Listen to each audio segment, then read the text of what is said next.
আজকে একটা কথা বলতেছি গরিব আর বড় লোকদেরকে নিয়ে, ঠিক আছে? তো একটা গরিব ফ্যামিলিতে তারা 5 জন থাকে। আরেকটা মানে মিডিয়াম আর কি, মিডিয়ামের ঘরে তারা 5 জন থাকে। তো যে গরিব মানুষটি হোটেলে চাকরি করে, খাবার হোটেলে, ডেলি কত পায়? 400 টাকা পায়। 400 টাকা দিয়ে সে আজকে ডাল কিনবে, বা কালকে তেল লাগে, বা পরশু অলদ লাগে, বা পরের দিন মরিচ লাগে, এভাবেই দিনটা চলে যায়, ঠিক আছে? সঞ্চয় করতে পারে না। আপনি জিজ্ঞাসা করিয়েন বলে তোমার কাছে কত টাকা আছে, বা কোনো একটা হোটেলের মানুষকে জিজ্ঞাসা করবেন, সাধারণ স্যাম্পল একটা ছেলেকে বা একটা বয়স্ক লোককে, কখনোই তারা সঞ্চয় করতে পারে না, বা 50,000 1 লাখ টাকা তারা কখনোই জোগাড় করতে পারে না, ঠিক আছে?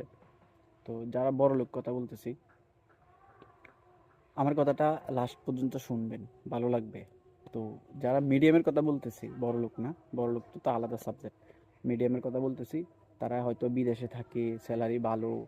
ওই যে 400 টাকা দিয়ে যে লোকটা ফ্যামিলিতে নিতেছে, ঠিক আছে, মানে খরচ করতেছে ডেলি 400 টাকা, 300 টাকা এরকম খরচ হইতেছে, মানে হইতেছে।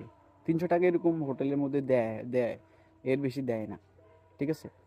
তো মিডিয়াম যে, সে যদি বিদেশে থাকে তার স্যালারি হবে 30,000 টাকা, বা সে ভালো চাকরি করলে তার স্যালারি আরো বেশি হবে, বা সেই খরচ করতেছে। তো এটার মূল সব কিছু মিলেই, আমি সব কিছু বলবো না, সব কিছু মিলে একটাই কাহিনী। এটা হচ্ছে যে বাংলাদেশে হোটেলে বলেন, দোকানে বলেন, স্যালারি একেবারেই কম দেয়। 250 টাকা, 200 টাকা, ডেলি 200 টাকা দেয়। নাস্তার তো টাকা দেয়। আর বিদেশের সাবজেক্ট কি আরো বেশি দেয়, বিদেশে সেল বেশি বা টাকার মান বেশি, যার কারণে দেয়।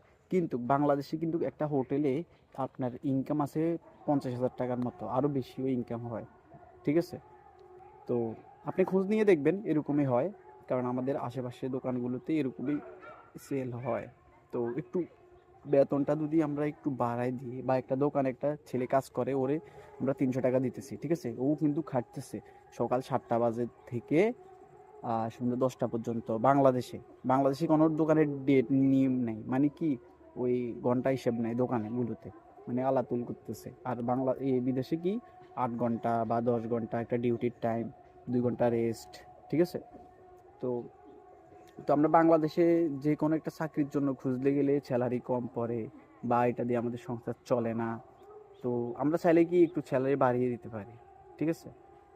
তো আমরা এটা না করে আমরা চিন্তা করি যে আমাদের দোকানে এত টাকা ইনকাম হচ্ছে, বা এরকম হলে আমাদের যদি এটা স্যালারি দিয়ে দিই তাহলে চলবে না। আরে ভাই, আপনি তো খাইতেছেন ভাই, আপনি ওরেও কত খাওয়াইতে হবে, ঠিক আছে না? বুঝতে